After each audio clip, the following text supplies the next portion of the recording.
My to friend, तर स्वागत आहे तुमचं आजच्या व्हिडिओमध्ये। तुम्ही मागच्या व्हिडिओमध्ये पाहिलं आम्ही मढीमध्ये कानिफनाथांचं दर्शन घेतलं आणि तिथून दर्शन घेऊन आम्ही मोठ्याच्या मोठा देवीला जायला निघालो। मोठ्याची मोठा देवी अहमदनगर जिल्ह्यात पाथर्डी तालुक्यात येते। इथं पार्किंग आहे ना भरपूर मोठी, इथं शेतात मंदिराजवळच ठेवली पार्किंग।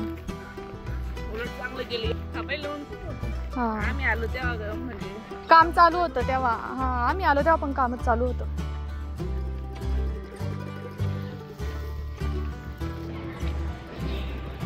इकडनं पार्किंगला गाडी लावल्यानंतर इथून खाली जायला रस्ता आहे आणि इथे पण खाली पार्किंग आहे।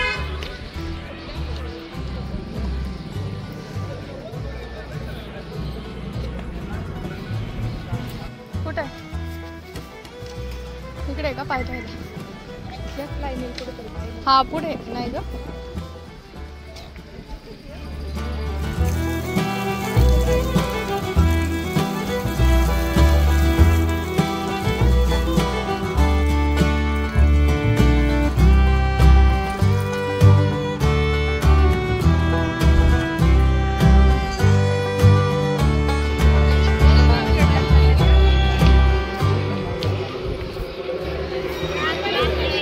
सहलीचे मुलं आले आणि आता हा असा पण मन सहलीसाठी करत असतो, त्यामुळे सहलीतले मुलं पण भरपूर पाहायला मिळतात।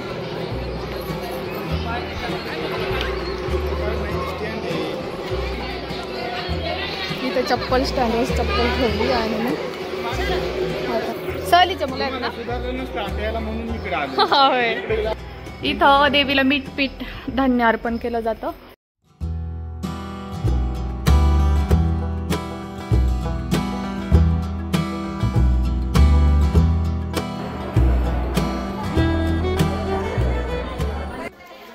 इथे आम्ही देवीचं दर्शन घेतलो आणि बाहेर निघालो आणि आराध्याने विचारायला सुरुवात केली। माझ्या बहिणीची मुलगी पडली होती आणि तिच्या भुवईला लागलं होतं, तर तिच्या भुवईचे केस जातील असं तिला वाटायला लागलं आणि खरंच जातील एवढं लागलं होतं, म्हणून तिने तसं विचारायला सुरुवात केली।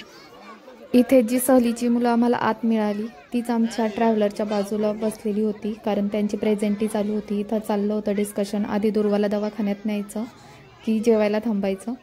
मग ठरलं की दुर्वाला दवाखान्यातच आधी घेऊन जायचं आणि मग आम्ही पुढच्या प्रवासाला सुरुवात केली।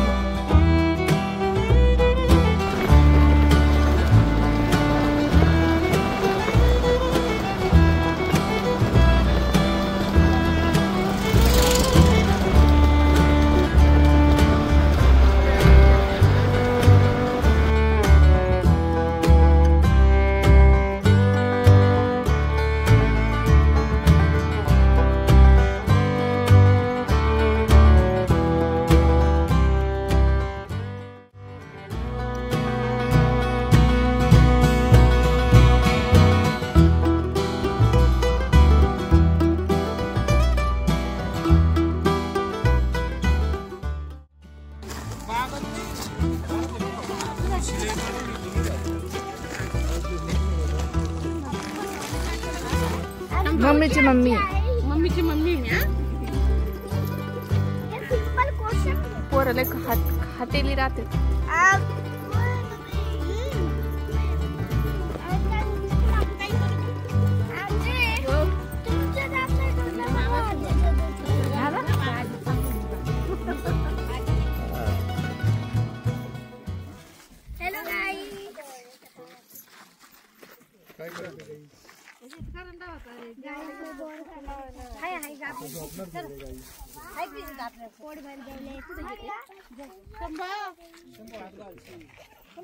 आता सगळ्यांचं जेवण वगैरे झालंय आणि पॅकिंग सुरू झाली।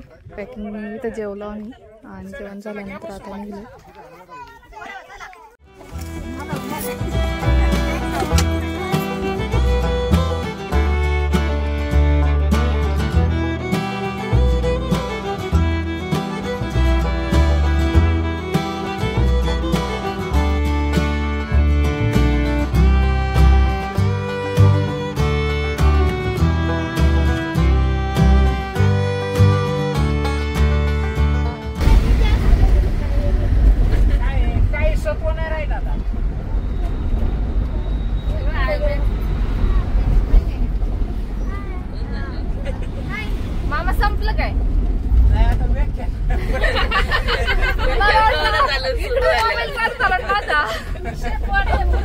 बरोबर आहे का नाही? बरोबर आहे. जुन्या काळात जसं लोकांचं खानपान होतं, त्यांचं राहणीमान होतं किंवा त्यांचं जी जीवनचर्या होती ती आता राहिलेली नाही, याबद्दल काकडे मामा डिस्कस करत होते आणि त्यांची सांगायची पद्धत खूप छान वाटली, म्हणून मी माझा मोबाईल व्हिडिओ शूटिंगसाठी चालू केला. पण तोपर्यंत त्यांचं सगळं बोलून झालेलं होतं, म्हणून तो आमच्यासाठी एक जोक झाला.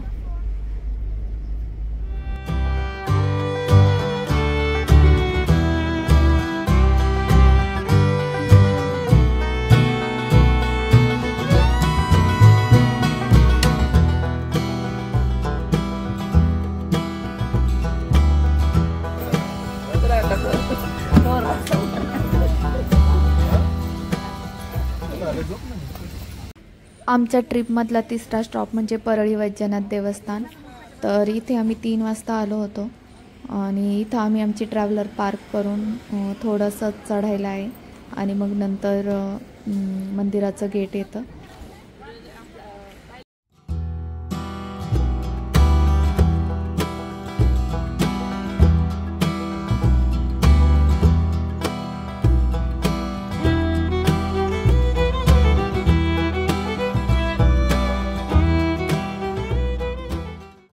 या मुख्य प्रवेशद्वारातून आत गेल्यानंतर डाव्या बाजूला फुलहारांचे दुकानं आणि उजव्या बाजूला आपले हातपाय धुण्यासाठीचे नळ आहेत.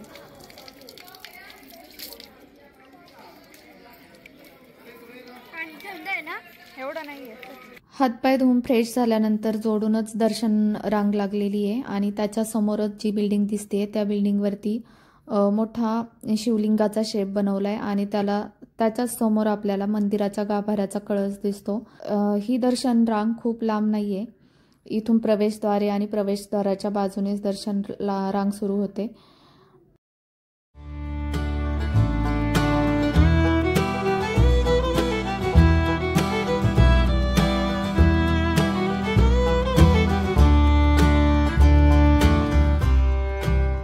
परळी वैजनाथ हे 12 ज्योतिर्लिंगातील 9व्या क्रमांकाचे ज्योतिर्लिंग आहे आणि हे सुमारे 2000 वर्ष जुनं मंदिर मानलं जातं आणि या मंदिराच्या बांधकामासाठी 18 वर्ष लागली.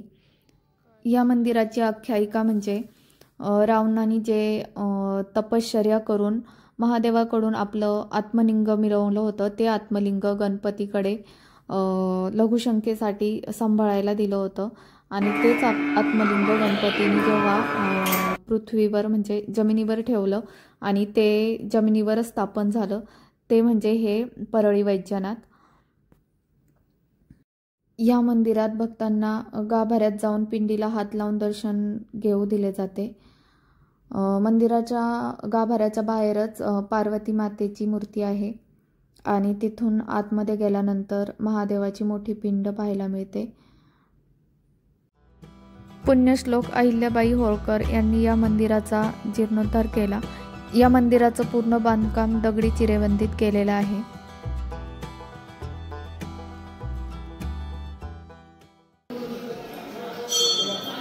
हे मंदिराचं मंदिराचं एक्झिट द्वार आहे आणि इकडं वासुदेव बसले. अजून आत्या उमेश मागच आहेत. आत्या आणि उमेश मागच आहेत. हा